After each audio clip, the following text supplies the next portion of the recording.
the Minotaur. Ang dami kong sinabi. Minotaur lang pala. And of course, may Faramis naman yung kalaban mo. Maganda pick yung Minotaur. Maganda rin. Even ang ating There we go. even ang ating mga audience ay nakakapit. And this is gonna be a Kyle TZ Joy Jungle and a Pandora or a Pando Pakito on the EXP. Mukhang roamer nga yung Edith, so meron na agad silang pangsalubong dito kay King Kong. In case lang naman na siya yung matapatan. And so far, speaking of early game, parang nakikita natin agad yung impact ng Lilia at maging yung Minotaur ni Benting na nandito sa mid. Yeah, throwback to para kay Ben Things. Go back to the history of TNC Pro Team. MPL Philippines Season 9, nung coach pa nga nila si Coach V. They love this Lilia pick in the mid lane. And now that nakita natin at pinakita ng Onyx PH na malupit ang Lilia, well, they're playing it as well. Anything interesting about our emblems here? Well, looking at the emblems, tatlo sa side ng dito ng AP Bren ay naka-rupture. So gusto agad nila ng damage early as possible. And look at the interaction nung Fanny tsaka ng Joy ni Kyle TZ. A lot of times na makikita natin na ganun yung magiging match-up, magkukulitan lang. And it's the job of the roamers na manghuli dun sa kapwa, dun sa katapat na jungle ng kakampi nila. Pero parang kanina, si King Kong nilipad-liparan si Ogwen eh. Okay. Parang hindi niya nasalubong eh. Hindi pa natin nakita, probably nagko-cooldown din rin. Masyado pang maaga, perhaps din, para sa tayo ng AP Bren. And masyadong kalmado rin as of the moment yung mga ginagawa muna ng parehong team. Oh, ito sa gitna. Pinagamit ng Flicker View. Ito na yung onward na hinihintay natin kanina. Onting aggression coming in from TNC. Agad-agad nilang na-force yung flicker doon ng view. Pero nandito na rin naman si Kyle TZ. Hindi nga lang muna aabot yung rhythm para mapakantat sayaw na muna siya. Alam mo, akala ko mas magiging malikot yung laro natin. Oo nga Pero eh. so far, parang kalmado pa eh. Sobrang kalmado pa. Parang nagiging calculated yung mga rest na binibigay ng dalawang teams. And also, yung idea nung clear wave potential ng Lilia, nagagamit ng TNC Pro Team with Goyo, ang bilis nilang nakakaikot sa mapa eh. And look at Pando. Oh Sa my. inaaurahan si Ajay. Ako, Ajay, medyo low na as the EXP laner. Eh, napaka-crucial pa naman ang presence niya for this upcoming third din. Hindi pa level 4 si Ben Things. Mahirapan nata dito TNC Pro Team na mag-contest. Titingnan naman natin, talagang sinasayaw lang. Pero lamang ngayon ang AP Bren. Penalty zone, ikinumit na nga rin, but si Pando ay mabubuhay. Hindi siya mabibigyan kahit na napaka-low on HP na. Samantalang si Few na lang yata yung tatargetin nila NetherRealm. Napilitan ng ikas. And look at that damage coming in from Goyo. Tuluyan ng tutumba yung Faramis. Wala na rin namang flicker. That is all courtesy of, again, the duo combo ng mid lane, Goyo and Bentings. Damage is enough and parang sobrang nakakasurpresa nga na Faramis yung pick ni Few dito kasi ang bilis lang din i-burst down if ever yung NetherRealm. Oo. Uy, napahinto. Uy, sakit, sakit. Mabigat masyado ang kamay. Lipad muna dito si King Kong. Grabe si Pando. Pinapakita ni Pando ngayon yung yung bunga ng pahinga. Oo Na parang nga eh. gigil na talaga siyang maglaro ulit sa kanyang pagbabalik. Pero Kyle TZ, oh. mahanap yata si Goyo, Black Shoes, kinumit na, pero Harrison of Joy! Electrifying beats! Lahat sinalo! Binuhos kay Goyo! Ganda rin ng pag-intay nila na mapop yung Black Shoes. Handa sila na alam nila doon mapupunta. Doon babalik yung isang Lilia. Inabangan lang ni Ogwen, inabangan lang din ni Kyle TZ. Yung last dash niya, doon niya binigay. And that's a perfect execution for this kind of a jungle. And we really have to give it to Ogwen. Yung ginagawa niya ring vision game na nakadikit lang siya kay Bentings all the time. Okay. So, orange buff makuha. Ay, mapabanish ata si Ogwen! Literal na magkadikit, kaso nga lang napilitan ng gamitin yung Minion Fury at nandoon si Ogwen mukhang hindi na nga makakasurvive pa NetherRealm para makatakas sila Few and maging sila Super Marco. Pero hindi na muna sila makakahanap ng kasagutan kontra sa TNC. Kinapitalize lang talaga ng TNC yung kakayahan ng Fanny na nandun sila sa isang masikip na area. Diba? Yun yung pinakamahalaga for a Fanny, for King Kong, na subukan yung uminvade, pwede ko kayong punish. And now Super Marco. From downtown! Nasa Makati tayo, galing pa ata sa Quezon City, yung torn apart memory ni Innocent. Tapos may Malefic Roar na siya ngayon. So what more yung damage na ibabato niya. Pero Bentings, mapo-force na mapagamit ng Flicker. Ngayon, clearly parang nakakakita tayo ng kahit wala sa kamay ng TNC yung kalamangan in terms of gold, parang yung paunti-unti nilang ginagawa, sobrang napapaganda sa kanila eh. May innate talagang ability. Yung lineup ng TNC na gawin yun. Pero Oh! Penalty zone, makakahuli ng dalawa, pero si Owen may knock-up din namang natitira. Kyle TZ, siya pa rin ang makakasecure ng turtle at mukhang sasayawan na nga niya yung mga miyembro ng TNC. Taking down one, at si Goyo may ipit dito, may iwan, wala nang kasama, kaya that's 2 players down for TNC. alam ng AP Bren yung timers ng purple buff ni King Kong. Alam nilang wala mong Hey! purple, Hey! kaya Hey! papanish nila ng ganito. Paano ka gagalaw doon? Hinatak ka na! In-onward ka ba? Ito yung sinasabi natin na yung mga funny kasi, sakto yung respawn nung kanilang purple buff doon sa respawn nung turtle. Kaya ginagamit lang ng AP Bren yun. They are very wary of the timers. Di naman si Pando, may vision na naman. Okay, may purple to, pwede nating invade. Yeah. Ito masakit pagkalaban mo ang isang Pakito. Expect na laging may alam na nasa purple buff ka. Dito naman sa top lane, AP Bren, pinipressure na nila si Innocent. Madedepensa mo to ng TNC Pro Team. Oh, nandun si Ben Things para mag-provide ng alalay. Maging si Ajay pala, nandito na sa itaas. A successful defense naman para sa kanilang first tier turret para sa TNC. At talagang sabay-sabay munang aalis ang parehong kupunan. Well, ito yung pagkakaiba ng dalawang XP-laners natin eh. At Terizla, sobrang halaga niya sa teamfight. Pero yung Pakito, may kakayahan siya na wag sumama, tapos kumuha ng push. Wala nang Torres sa baba eh. Courtesy of what Pando is doing. Feeling ko si King Kong, naalala niya na naman yung laban nila kontra sa Blacklist International kung saan kahit gamit niya yung fanny niya, isa sa mga rason kung bakit hindi nakapag-shine si King Kong doon ay dahil si Edward, yung Pakito din niya, gamit niya doon. At ngayon si Pando, kino-cover lang niya yung alam ng AP Bren na gusto isplitan ni King Kong at doon lagi siya. Napakaraming flashback na nangyayari, pero wala nang flashback pa dahil napakaraming nanakap doon. NetherRealm, na force na i-cast, pero si Innocent sa likod. Mukhang siya nga ay tutumbalang tuluyan sa kamay ni Pando. At si Pando ay kailangan nating bantayan kasi hindi biro yung kanyang ginagawang paghiwalay sa mga Bentings? kasama. Pero si Bentings naman yata ang magiging kapalit. Napakarami niyang pinuntahan, pero ang ending ay may ending pa pala! Tamang pasok para makabawi lang ng isa! Lods, kala ko Mobile Legends bang to, ba't biglang may Beyblade? Umikot ng umikot. The mastery of King Kong with the fanny. Kung alam ng AP Bren yung timers, alam niya rin yung kakayahan Oh, ng ito hero na! niya. Napakarami na huli yung sa penalty zone. Tapos si King Kong, napaka-timely din nung kanyang naging balik. Pero si Few doon, makakatakas naman kahit very low on HP na. Goyo. Nagkaroon ng pagkakasundo doon si Ajay at si King Kong. Pero si Goyo nandito, sabi niya kailangan makasali pa rin Dito, ako. dito! Hindi nakauwi si Few, pero hindi inabutan ng maso. Sakto yung pagkakalapag nung Gloom. Naabot ng AoE. Nahinto yung TV but still, makakatakas pa rin naman si Few. Another turtle fight. No. Rush, Pando. Makuha na to ng TNC Pro Team. Get the third turtle of the game at nakita na natin at nararamdaman na natin na bumibilis yung takbo ng laro. Mas nagiging malikot na ang ating dalawang kumanan at yun yung hinihintay natin eh. Na in-expect natin from minute 1, magiging ganun yung laban pero hinihintay lang pala nila yung mga items nila. Love the idea of TNC Pro Team na kumuha o gamitin yung espasyo na hindi nakikita ng AP Bren. Kung nasaan yung AP Bren, umaalis sila eh. Umiiwas sila sa gulo. And etong si Bentings, sakto rin naman yung kanyang ability. Nakakapag-heal siya, mapopoke siya, yes. Pero i-heal lang niya pabalik. It's enough information for the rest of the members of TNC because of their innate mobility, nakakakuha sila ng trade onto other parts of the map. Okay, looking at the gold, Innocent King Kong nakalamang para sa TNC Pro Team. And for our entire game, Pando, Super Marco, Kyle TZ, very close. Goyo, humahabol pa ng items dito. Pero again, pagkalaban mo ang isang Lilia, kung hindi ganun ka laki ang iyong lamang, biglang magugulat ka lang, sobrang sakit na ng damage niyan. Oo, naalala ko tuloy sinabi ni Joshi Cakes nung isang araw na parang tinawag mong natutulog na problema yung Lilia. Tutulog na problema. Oo, kasi kapag Ganun tawag sa akin pag natutulog ako eh. problema pa rin. Problema pa rin. Well, natawag lang naman sa natutulog na problema kasi ito yung mga tipo ng heroes na hindi mo masyadong mapapansin na biglang, aray, ang sakit na pala.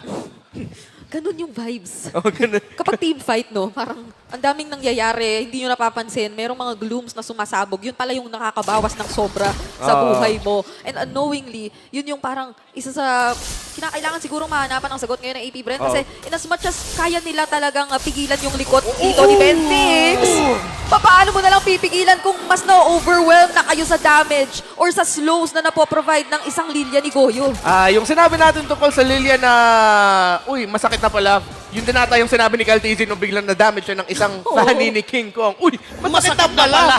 And isa pa yung binibigay ng Lilia na parang tinitignan siya ng mga ibang members, parang wait! Oh, Gwen. Oh, Gwen! Hindi na siya nakasurvive doon sa damage output. Ito na yung sinasabi natin, gising na yung problema. Gising na. At hindi lang siya yung nagiging problema, marami ng gising na problema ang AP Bren right now. Hindi na biro kapag ang problema na natutulog ay nagising na. Kaya naman, napakabilis na pala ng mga pangyayari. Lord na ang pinaglalabanan ng parehong kupunan. At mukhang nalalamangan kahit papano ng TNC dito sa pwesto at posisyon. Yung mga players ng AP Bren. Pero Pando. hinahanap naman ni Pando at kinukuhaan ng impormasyon. Napupoke siya kahit papano pero ang bilis din nung balik ng kanyang buhay. Papasok na si Kyle TZ dito. Sino nga bang makakasecure ng ating Lord? Pero focus muna tayo sa kabila. Kasi si Goyo, nakatumba na. Pumasok muna penalty zone. Pero si King pa rin pala. Siya ang makakakuha. Sabay out agad-agad para sa TNC.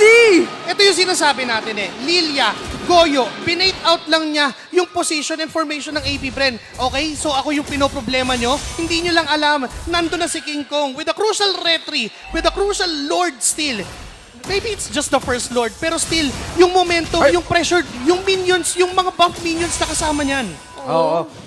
Honestly, looking at it, ay, sandali! Ajay, makatakas ba? Dito, kinakailangan niya makatakas yung bola. Nagbabounce sa gitna nila pero mabubuhay naman lahat ng mga players ng TNC. Grabe ngayon yung kahit na na-zone ng sobra ng AP Bren at natanggal pa nga si Goyo, yung pagpasok ni King Kong. Okay, nakanak yung laban natin. Mid lane towers ay nakatayo pa para sa dalawang koponan. Side lanes ang focus dito ng TNC Pro Team. Ano gagawin dito ng AP Bren para makadepensa? Well, pwede nilang gamitin yung kakayahan ni Few and ni Super Marco, yung damage na meron sila to defend and burst down that Lord, which they did. Nakita agad natin na mabilis na burst down yung Lord. Hindi ganun na-maximize ng TNC Pro Team. Kasi nga naman, nandun din yung damage 4 out, maybe 5. Even tong si Ogwen with the edit, may damage output to. Kailangan natin pa rin dun si King Kong talaga kasi sobrang risky yung call ng TNC Pro Team na bilisan yung Lord kahit hindi pa nila masyado nakikita si Kyle TZ at King Kong, gotta give the credit to him, the skills para manalo siya sa retry battle na yon. Bigla na sumilip, tapos retry. Oo. Yun yung literal na dinaanan lang Tapos kinuha, pero Bentling using Continuous Fury. Kahit easy nga lang doon na naman sa likuran. Meron siyang mga mahanap. Innocent makakatakas with a flicker. Torn apart memory, ikinasan na rin. Pero sinapandulan na kayo ng panibagong problema na kinakailangan kaharapin ng TNC. Makakatakas naman lahat ng mga miyembro at wala tayong makikitang casualty. A lot of ultimates have been used pero wala pa rin na nawala doon. Maybe it's King Kong na meron pang cutthroat pero hindi naman niya kailangan sumama Ito na yung tipo ng funny na hindi mo na makikita kasi nagsisplit na nung nag-split. Late entrance na lang. Nakikita mo na lang siya nasa mapa mo. Tapos biglang makita mo, ay, ang sakit na pala. Again, we're going back to the thought na hindi napapansin yung damage output din naman na binibigay ng TNC. Kung ang AP Bren, meron silang 5 heroes with innate damage, as well as TNC. At mukhang napakarami ng ibinuhos kay Ogwen dito ngayon. Immediately taking down even yung roamer or supposedly tankiest member ng AP Bren. Oh, wow. TNC Pro Team, nakita natin yung comfort nila paglaro sa ganitong playstyle. Hindi nila tinatapatan na diretso masyado yung AP Bren. Parang, okay, sige, feeling out process. Poke muna, biglang. Andito si King Kong. Parang hindi mo sa poke-poke, They're just punishing yung mga, mga pag-check ni Ogwen dun sa mga areas na supposed to be dapat kontrolado nila. But 3 seconds or 2 seconds na lang bago magkaroon ng Lord, another team fight. Pero yung poke potential again with this Lilia ni Goyo and yung split na ginagawa ni King Kong, mapapatagal tong sayaw na to. Grabe yung pag-angat ni King Kong at maging ni Pando dito sa bot lane minions ng parehong kupunan. Nakikita naman natin kung anong ginagawa palagi ni King Kong paulit-ulit prior to such major objectives at nakikipagsabayan lang naman si Pando. Parehong mga mabibilis makabalik at makarespo pero dito magkakasubukan na naman. Ito yung kahit na sabihin nating level 2 Lord pa lang, parang gusto mo na agad ma-secure at this point kasi sobrang hindi naman nagkakalayo yung namamagitan sa parehong kupunan. Parang kanina pa nga tayo at break-even dito sa laban. At economic equilibrium. Oh yes. Grabe naman. Oh yes. Grabe naman, Professor Jushi. Okay, TNC Pro Team. AP Bren, sino makakuha ng Lord na to? Kita mo, ito na yung purple dance na nakita natin sa side ng TNC. Si Pandora nga lang yata rito, mukhang tutumba. Dala-dalawa yung nakasalubong niya, which is si Innocent at si King Kong pa. What a call. maganda yung idea na susubukan niyang i-burst down itong si King Kong. But unfortunately for him, nandun din si Innocent. Oo. Alam, Grabe. ng TNC Pro Team yung pwede mangyari. Grabe, sumasayo yung dalawang koponan, yung jungler, nagwa 1v1. Uy, uy, uy. Hindi natin na mataan yung naging sayawan pero sigurado akong naging dikitan talaga. Goyo nga lang dito mapapagamit na rin ang shoes. Pumasok na rin si Ajay gamit yung penalty zone. Mapapaflicker naman si Few. Conceal na makakancel lang din agad-agad ng damage ng mga glooms. Mari-reset na naman yung ating Lord. Oy, sige na, uy! Lagi lang hinahanap ni King Kong si Khaleesi. Parang kung sino mabigyan dito sa dalawa, automatic nasa kabila yung Lord eh. Oo. Yung mga ganon. Kasi gano'n naman talaga yung plano ng both of these teams. Ito na yung typical na nangyayari kapag assassin versus assassin yung matchup. Yung apat yung humahawak ng Lord. At nagkakakitaan na talaga ang mga players natin dito. PNC kaya makakakuha. Wow. King Kong still secures the Lord. Makakatakas pa ba yung ibang mga miyembro? Or ng part memory kinasa na rin. Pero si Goyo ay tutumba. Khaleesi, kinakailangan pa niyang makatakas. Pero may ipit siya sa gitna ng mga miyembro na titira sa side ng TNC habang hinahabol ng ibang mga players ng AP Bren. At nakakuha naman sila ng dalawang bawi. Favorable trade for AP Bren. Nakuha nga ng TNC Pro Team yung Lord. It is because of Bentings. Humaharap lang siya. And yung threat ng setup na meron siya, it's good for TNC Pro Team. But then again, yung flank mula kay Pando. Hinanap lang niya si Goyo. Alam niya na wala ng black Ay! shoes. Therefore, Inagaw! Ay, hindi, okay. Swipe pa. King Kong still able to secure that purple buff, which is good for TNC Pro Team. Now, AP Bren, meron pa silang problema dun sa top lane, which is the Lord. And I think they can easily burst that down. I mean, again and again, uulit yung itong pangyayari. Kailangan na talaga masagin ng TNC Pro Team, yung tower ng AP Brent sa gitna. Habang nakatayo pa yan, mahirapan sila makahanap ng espasyo sa mapa. Items are up. Looking at the items right now, nakatingin tayo dun sa matchup ng gold lane eh. Oh. 400 gold lead lang ang meron. Ito si Innocent against dito kay Super Marco. And item-wise, halos pantayan lang din. Nagmamatter na dun sa execution and positioning. Grabe. Oh my Ang goodness. tapang naman ni King Kong na to. Oo, parang yung mga, alam mong mataas yung level of mastery sa Fanny kapag Ultimo Joy, kinakalaban mo mag-isa. Na isang napakahirap din namang hulihin at saktuhan ng kable na hero. Pero paulit-ulit natin nakikita na hinahanap at hinahanap siya ni Innocent at ni King Kong rather. At hindi lang basta hanap, nababawasan niya talaga ng sobra si Khaleesi on this Joy. Mas mabilis naman talaga siya sa isang Joy. Kasi yung Joy, tumatakbo lang, nagdadash lang. Eh siya, kumakable. Nasa lupa si Joy. Tama. Oh, si King Kong, lumilipad talaga. At meron siyang advantage or ang tawag doon, yung air superiority. Kung tawagin. Oh, di ba? Professor Dushi. Siyempre, meron din tayong mga entries. Pero, ito ang kinakailangan nating tignan. Kung ano na naman ang magiging plano ng dalawang kupunan sa paparating nating Lord dahil mukhang bago pa mangyari yun si Khaleesi. Wala magiging target. Mananakap siya doon. Masasalupa yung Torn Apart Memory. Masasakto yung at yung pasok coming in from the penalty zone. Masasaktuhan yung mga miyembro ngayon ng AP Bren pero lahat naman sila ay mabubuhay at makakatakas pa nga yan. May mahanap siya. Super Marco is down sa pailipad pabalik sa base nila. That's why they really have to be mindful sa position nila specifically and especially itong AP Bren. Kahit saang angle, pwede manggaling si King Kong. King Kong. Ay! King Kong. Grabe. Speaking of King Kong, sabi ni Khaleesi, hindi pwedeng si King Kong lang. Meron din siyang Ajay! mga nahanap. Goyo ngayon, magbuhay pa kahit King Kong paano. again. Pero si King Kong na naman, kinakailangan nating tignan. Khaleesi, pero yung 1 HP. Innocent, habulin pa nga doon. Maging si Pando. Pero ngayon, siya naman yata yung malalagay sa alanganin. Wala na siyang flicker at mukhang mapapress down na siya. Pero hindi! Outplay pa nga! And makakatakas pa palayo. Samantalang si Ogwen ang natitira. At maging siya ay mawawala. Guilty si Innocent on 1 count of outplay. What a play by Innocent and what a play galing sa TNC Pro Team. Yung sinasabi natin, kahit saan nang gagaling, nakakagulat na lang.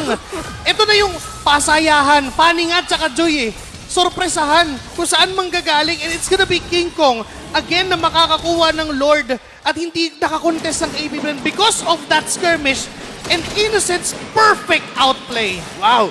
Tinanong yung TNC Pro Team, gusto nyo ba lumaban? Sagot nila yes or yes. What an answer by TNC Pro Team. Napasayaw ako dun sa sinabi ni Coach. Tingnan mo si Innocent, slow-mo, TikTok, Oh, oh, highlights, oh, oh, basic stun. attack, stun, Smooth criminal moves by Innocent. with a sliver of HP left.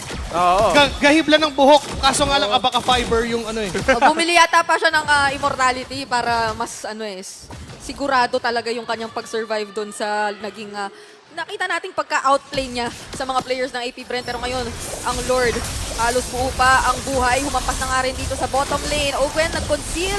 Makakakuha nga ba ng base turret ngayon ang TNC? Tinatry na niya pumasok na naman si Ajay gamit yung kanyang penalty zone. Kaso sasaluhin niya yung damage ng Torre. Aray! Mabubuhay pa. Hindi muna bibigay ng AP Bren yung base turret. Medyo AP Bren, nakukuha nila ngayon yung advantage onto this kinds of situation kasi meron silang kakayahan na makasurvive onto those dives because of the Netherrealm na meron itong si Few. Unlike TNC, yung ginawa ni AJ kanina, it's good. Ang ganda ng setup. But then again, wala na siyang paraan para makatakas pa. It's either dadaan siya sa Torre o sasaluhin na lang talaga niya yung damage para makaalis yung ibang members ng TNC Pro Team. Kailangan pa rin respetuhin ng TNC Pro Team ang potential team fight turnaround na meron ang AP Bren sa hero kits nila. Nakita natin, AP Bren, one of the teams that are really good at counter-punishing. Kala mo nanalo ka na sa Lord, kala mo nanalo ka na sa laban, biglang makakahanap sila ng paraan para ikutin ang laban. TNC Pro Team, just need to Pando? stay sharp! Pando nga lang yata rito, siya yung tatargetin. Kaso sumasayaw rin naman kahit papaano si Kyle Easy. Magagamit yung electrifying beats. Innocent, mapapatumba. It's a shutdown para sa kanya. Kaso si Pando dito medyo low on HP na yung buhay niya. Ben thinks din naman mababawian yung jungler ngayon ng AP Bren. It's a 1-for-1 trade. Aabot pa naman yung death timers doon sa next na Lord. Pero may invasion na gagawin. Hindi pwede makuha ni King Kong yung kanyang purple buff. Sabi dito ng AP Bren. Pero si Owen, ang isusunod nilang papatumbahin. Few dito na paggamit na ng Netherrealm. At si Goyo, pag yung black shoes niya ay nakomit na rin. At kinakailangan na yata muna mag-disengage ng parehong kupunan. Pareho silang nawalan. Kasi Wow! 22 minutes na pala ang ating laban. Ma-aksyon ang pinapakita ng AP Bren at TNC Pro Team.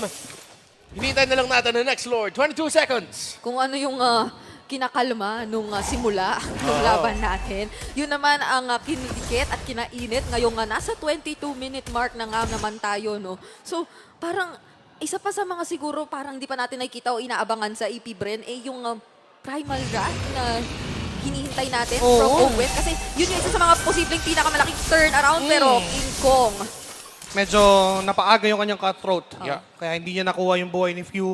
And maybe it's a good idea for AP Bren right now na hindi muna hindi muna Lord Dance yan.